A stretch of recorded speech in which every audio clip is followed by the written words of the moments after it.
Bueno, muy buenas a todos. Voy a intentar grabar la clase que no pude grabar porque el ordenador se escacharró a mitad de clase el otro día en la propia aula. Esta clase que os voy a explicar en menos tiempo de lo que se tarda en dar una clase normal en el aula, va sobre los sistemas deportivos, el sistema deportivo. Voy a intentar explicaroslo básicamente de manera fácil y me apoyaré en unos folios en los que os iré poniendo más o menos la explicación. Os lo pondré en esto, ya que no tengo una pizarra de Veleda o algún tipo de y no tengo tampoco otro monitor para poder enseñándoos las diapositivas que pudiera pasaros. Ya os digo que va a ser improvisado, pero quería que tuvierais la clase sobre todo para los que no visteis. Bien, de lo que vamos a hablar hoy entonces es del sistema deportivo. El sistema deportivo es una manera de llamar a una organización deportiva. Se llama sistema porque dentro de su seno lo que tenemos son distintos elementos que se relacionan entre sí. ¿Mediante qué? Pues mediante algo muy básico que son los procedimientos. Bien, esos elementos que se relacionan entre sí mediante los procedimientos a lo que atienden es a cumplir una serie de normas. En el caso de los sistemas deportivos, pues ya sabéis que son normas de dos ámbitos. Uno, las normas de competición y otro, las normas de gestión pura y dura de las organizaciones deportivas. Entonces, para hacernos una idea, diremos que un sistema deportivo es un cuadro, un marco, en el que están los elementos de ese sistema deportivo. Esos elementos son los llamados agentes deportivos.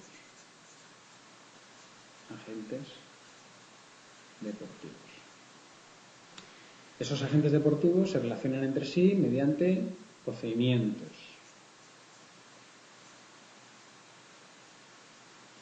Y estos elementos, estos agentes deportivos, cumplen con estos procedimientos en virtud de determinadas normas que ellos mismos se imponen.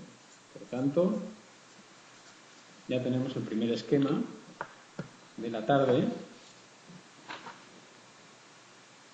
Sistema deportivo, agentes deportivos, procedimientos y normas. Este esquema responde a otra definición que también veremos en lo sucesivo en las clases, que es a marco institucional y marco jurídico. Esto responde a que el sistema deportivo se compone de otros sistemas deportivos. Es decir, cada uno de los agentes deportivos que está dentro del sistema deportivo, en clase pusimos el ejemplo del sistema deportivo mundial. Pues cada uno de esos elementos, como pueden ser las federaciones internacionales, el Comité Olímpico Internacional, los estados propiamente dichos, es decir, las administraciones gubernamentales, los gobiernos, cada sistema deportivo está integrado por los elementos citados, que son los agentes deportivos, que cada uno de ellos también son un sistema deportivo. Es decir, la pregunta sería, ¿cada uno de los agentes o cada una de las instituciones deportivas constituye en sí misma una organización capaz de llamarse sistema deportivo? Y la respuesta es muy sencilla, sí. ¿Por qué? Pues porque cada una tiene, a su vez, elementos que las componen dentro de esas organizaciones deportivas. Hay procedimientos que cumplir, por ejemplo, la inscripción en un club o la inscripción de ese club en una federación, y además todos esos procedimientos y esas relaciones entre esos agentes que incluyen también, o sea, que componen también a los otros agentes deportivos, están regulados por normas, ¿de acuerdo? Por normas que en este caso son normas privadas, son normas de autogestión, pero que responden también a normas en relación con los gobiernos, porque son normas el sistema deportivo, particularmente español, es público y depende de las normas estatales, las normas gubernamentales. ¿De acuerdo? Entonces, si tuviéramos que hacer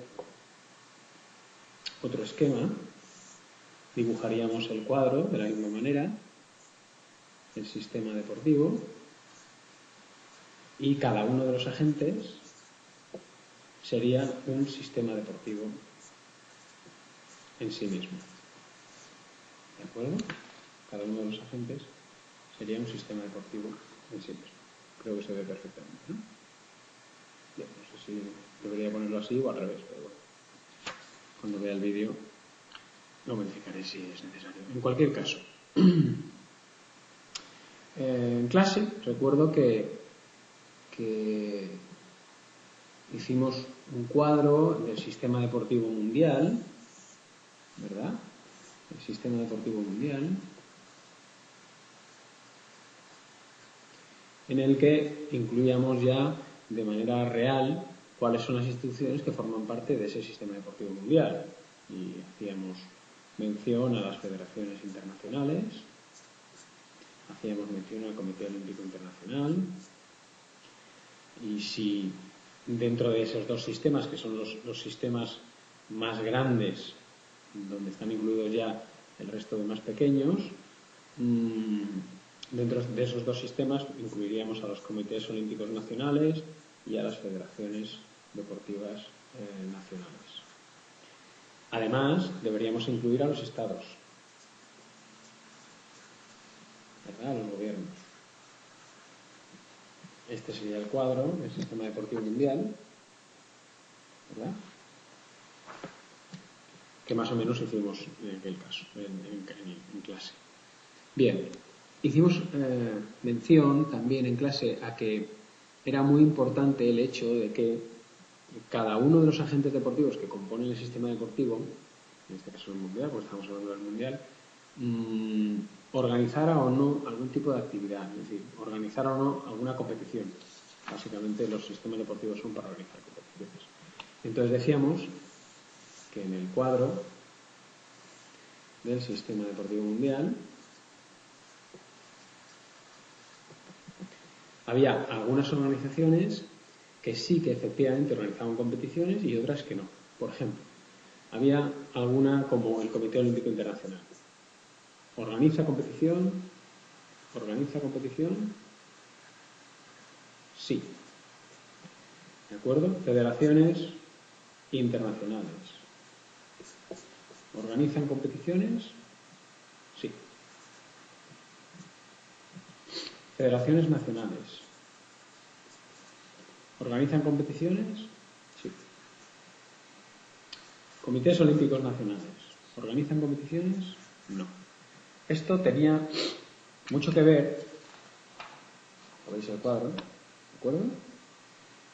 Bueno, pues esto tiene relación con que en el caso de que en un sistema deportivo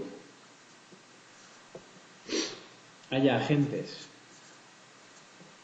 que sí organizan competiciones